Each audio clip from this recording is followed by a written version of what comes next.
Let's take a look at how we can migrate on-premises group policy to Intune through Group Policy Analytics. We're going to start out in the Group Policy Management console, and from here you can see I've got a couple of group policies right here. Now I appreciate that most Active Directory environments will have many more.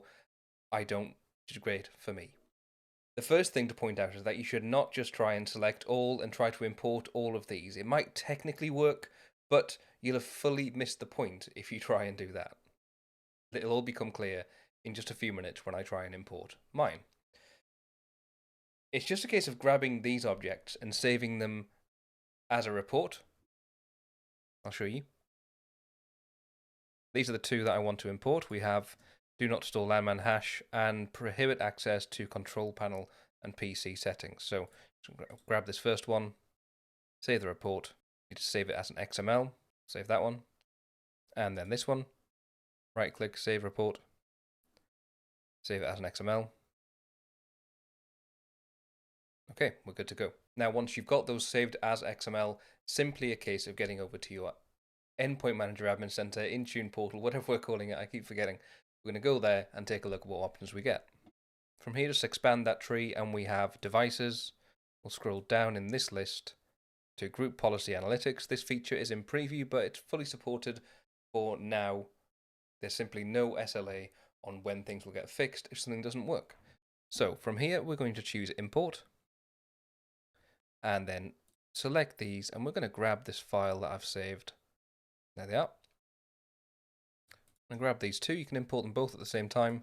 Choose open, and it says import complete. There's no yes or save or finish button, just that cross at the top right corner.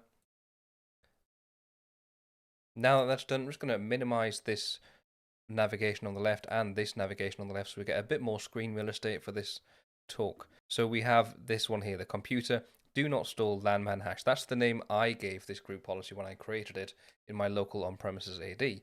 And you can see the target is this one here.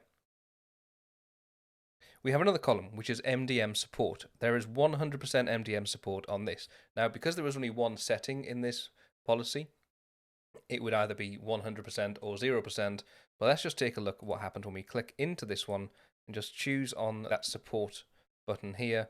You can see the setting name is network security. Expand that for us. Do not store LAN manager hash value on next password change. That's the setting I want to import. The MDM support there is yes, and we have the value set to true, which is the setting from group policy.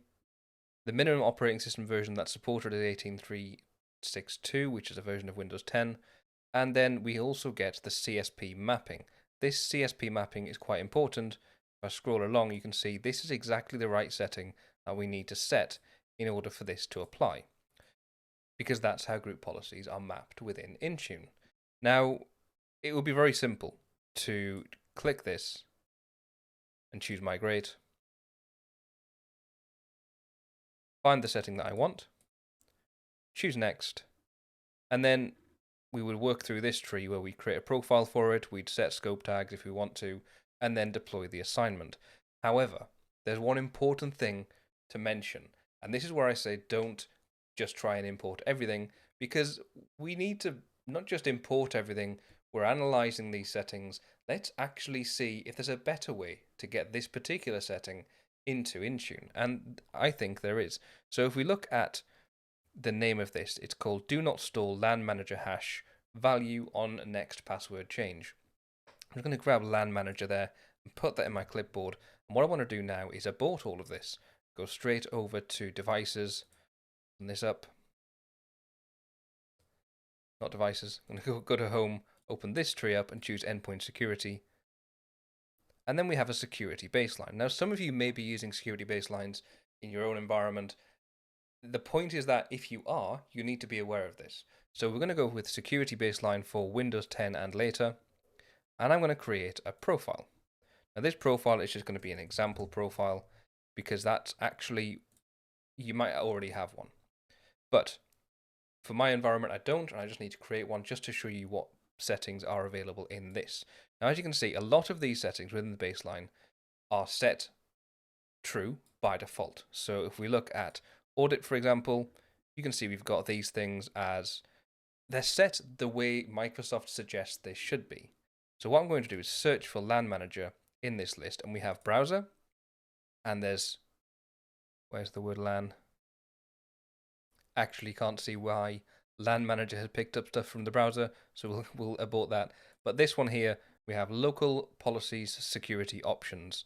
And so we're going to just scroll down in this list until we find the setting that I need, which is prevent storing LAN manager hash value on next password change. It's set to yes by default. So if you are using this endpoint security baseline within your environment, you already have this setting that you were about to import set in your environment. If you were to import it, it would have a clash of some sort and provide you an error in the console. That's not ideal. Now, the point is that if you do that for all of your group policies, there's going to be a lot of overlap, and some of the policies are not going to be needed. So it's very important that you not only analyze the group policies through Intune, you also rationalize and check every single one to see if you actually need them.